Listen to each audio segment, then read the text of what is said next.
Hey, in this video, I'm going to show you the top 4 exercises and stretches that actually give you hip pain relief. These exercises and stretches will be especially helpful if you're dealing with hip arthritis, a pulled groin, a strained hip, hip bursitis, a hip labral tear, as well as hip tendonitis. My name is Dr. David Minoff, and I'm a specialist physical therapist at Paso Manual Physical Therapy, and this channel is dedicated to helping people stay healthy, active, and mobile while avoiding unnecessary surgery, injections, and pain medications. Please consider subscribing to our channel so that you don't miss out on any of the helpful videos that we post every single week.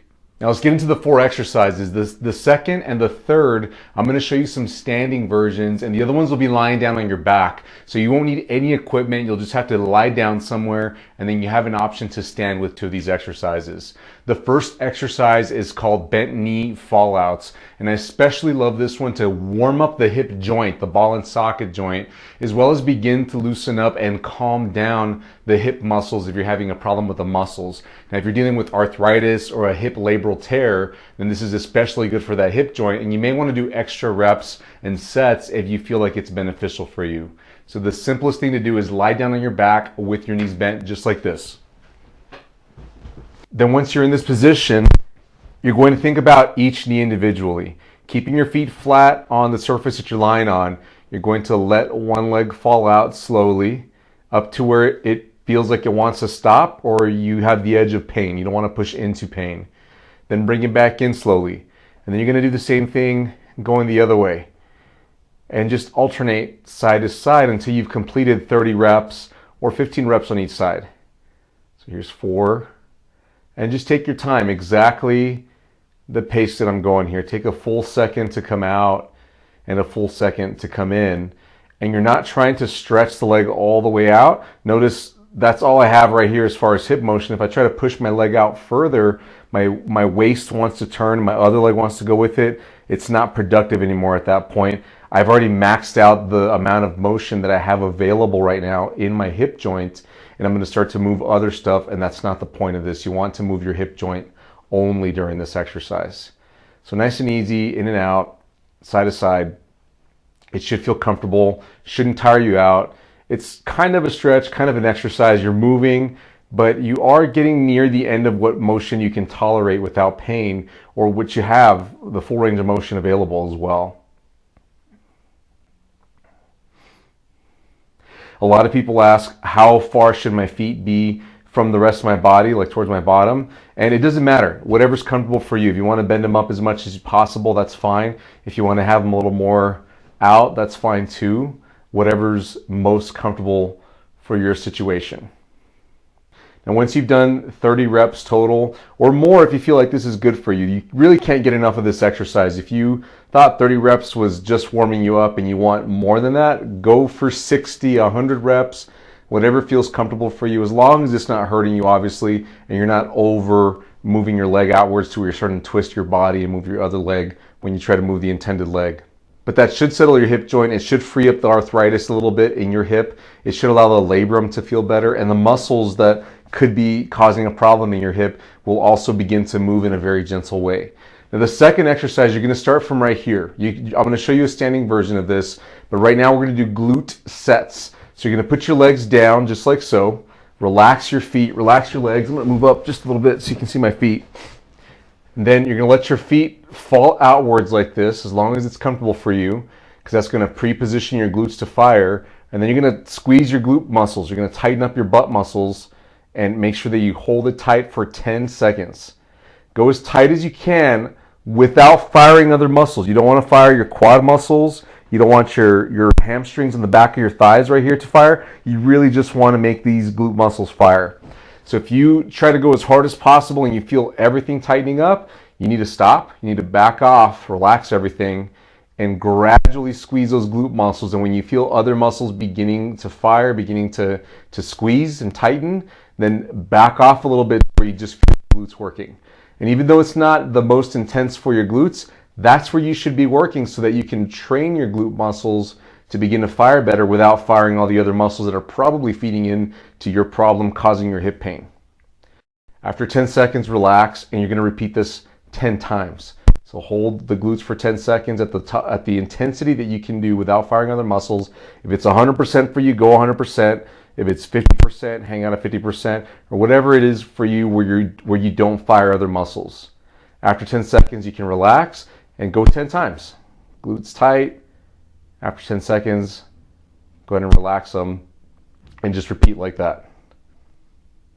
Now for the standing version of this, you're going to stand somewhere where you have some balance. So you might stand right in front of a bed or a table or near a wall. If this table wasn't here, the wall would be right here. And you're going to do the same thing with those butt muscles. You're just going to squeeze them as hard as you can, hold it for 10 seconds, and then relax. Tighten up those muscles, hold it for 10 seconds, and then relax. If it's causing other muscles to fire, then only fire up to the percentage that you can tolerate without causing everything else to fire. So if it's 50%, hang out there. That's cool, do 50%. And then relax. Notice how my hips come forward a little bit. That's what should happen when your glutes activate properly. Now the next exercise is a resisted hip extension exercise.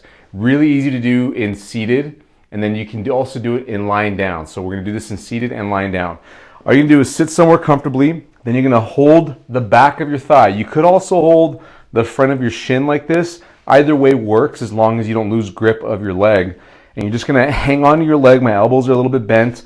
I'm hand over hand like this. If you choose to interlock your fingers, that's fine too. Just make sure it's a comfortable grip on your leg, whether it's out here or back here behind the leg.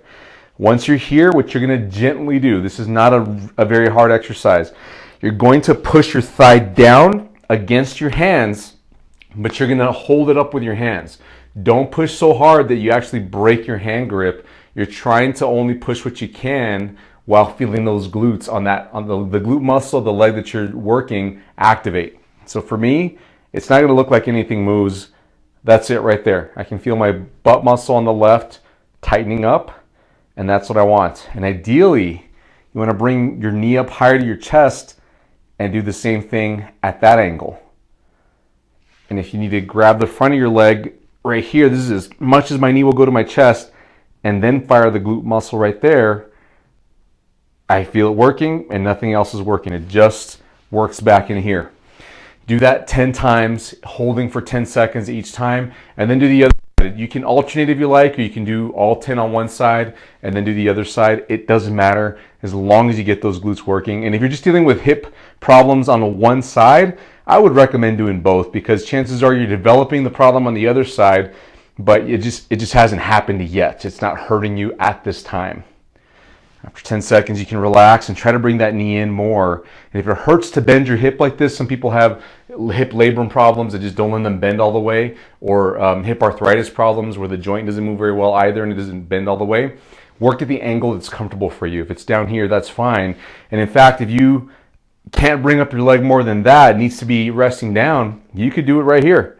I'm pushing against the floor with my foot and against the table here with the back of my thigh. And I'm firing the butt muscle of this leg as I push down. That could work for you as well.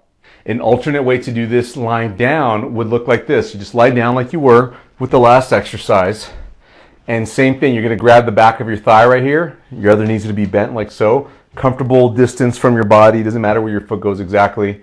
And then same thing, you're gonna be pushing your thigh away from your body and trying to activate this muscle right here. You don't wanna activate the hamstring, the front of the thigh, the quad muscle, the front of the hips. You definitely don't want to feel working. You just want to get the glute of the leg that you're working to tighten and fatigue as you go through all 10 reps, holding for 10 seconds each one. And then alternate or do them all on one side and do all on the other side as well. This is great, especially if you have back pain, because oftentimes back pain comes on with hip pain. And if you can get off your seat and lie down on your back, this is very relieving for some people. And some people just get a better contraction in this one too. If you felt like you weren't really getting your glutes while you were sitting, then try it lying down and it might work better for you. And of course you can put your hands on the front of your knee or your shin or behind your leg, wherever you like. This next exercise is one of my favorites because it just works the heck out of your glutes It's so effective. Now, it's called a bridge exercise. For those of you that follow our channel, you've probably seen me talk about this exercise on other videos. I can't leave it out of this video. It's so critical for getting your glutes to work correctly. But when it comes to the glutes, let me just take a little side note here for a moment. I don't care how you work out your glutes. You got to work your glutes though if you've got a hip problem. Most hip problems that we see here in the clinic come from a glute weakness. We see this all the time. Whenever we see people with hip arthritis, a labrum problem, some sort of sprain like a hamstring sprain, bursitis on the side of the hip, IT band syndrome, they're all rooted in a glute maximus weakness. And there's other glute muscles in there, glute medius, piriformis, all the deeper glute muscles, the gemelli muscles, the obturator muscles, quadratus femoris. I went ahead and named them all. There's probably one I'm forgetting, but all of those muscles need to get stronger in order for this hip problem to go away. So all that we've done so far has been kind of light warm-up things. This next exercise, this bridge exercise, is one that really gets those glute muscles to work hard to really push the strengthening, which is going to give you the long-term relief for your hip problem. Up to now, it's all been kind of pain relief, short-term stuff that isn't going to last very long. But this exercise here is where you're really starting to bank some long-term relief for your hip problem. So let's get to it. It's a bridge exercise. You're going to be lying down on your back like this. And then what you have to think about is flattening your back. So your lower back right in here above the waistband of your pants or whatever you're wearing on your bottom half. Push that down just like that. That should suck your abs down against the table or the floor or bed, wherever you're lying down. And once you're holding that down right there, you should already feel like your butt muscles are wanting to activate. That's good. Once you feel like those butt muscles are activating, then you go ahead and fire them. Make them work a bit so that you can tighten up those glute muscles.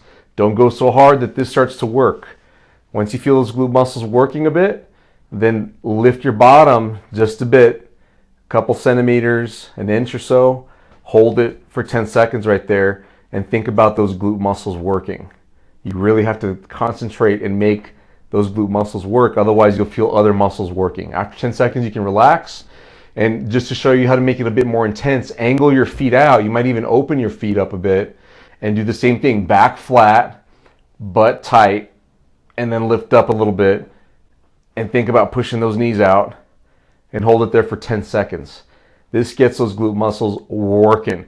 And generally, the closer you move your feet in towards your body, in other words, this way, it takes your hamstrings out of it for most people. It will add a little bit of stretch here, but as long as that stretch isn't really intense, you're firing those glutes and you're not lifting really high, it's okay. You don't want to feel a big stretch here though. If you feel a big stretch here, you can start to work the quads, which defeats the purpose. You're trying to get the glutes going here, and you might still feel the glutes working, but most of the time with most hip problems that we see here in the clinic, people are over dominant. They're overdeveloped in their quads and hip flexors in the front of their hips, and so they're not using their glutes properly, and that's the muscle imbalance that they're dealing with. So to show you one more time, at home you're going to do 10-second holds 10 times, or shoot for that, aim for that. Bring your feet in, angle the toes out, open the knees, back flat, butt tight, lift up just a little bit from wherever you're lying down to do this. Hold it for 10 seconds and do 10 reps. Now, to not make this video super long, I'm not going to do all 10 reps here. You can pause the video here, do your 10 reps, and then resume it once you finish your 10 reps so you can hear the next piece I'm going to tell you about. Now that you're done with all those exercises, hopefully you've got some relief at this point. If you do, please comment on the video below. Let us know that this helped you out. If you are looking for more specific help, in other words, you're dealing with a specific hip problem like a sprained hip, bursitis in your hip, an IT band problem, arthritis problem, or a hip labrum tear, check the playlists in the description below. There's links for videos in the description below this video that have more specific information for each of those problems. The point of this video was just to give you an overview to get you some short-term relief, but the videos that we have in those playlists are more geared to educate you and show you some other stuff to build on the long-term relief so that you can avoid taking pain medications or going to go get an injection and hopefully avoid an unnecessary hip surgery that doesn't really even address the root of the problem. Guys, I hope you like this video. I hope that you get some relief from this. I truly hope that you're feeling better, sleeping better, walking better, so that this hip problem is the thing of the past for you. If you did get some relief, if you like this video, please give us a thumbs up and consider subscribing to our channel so that you don't miss out on any of the helpful videos that we post every week. We'll see you in the next video, friends. Bye-bye.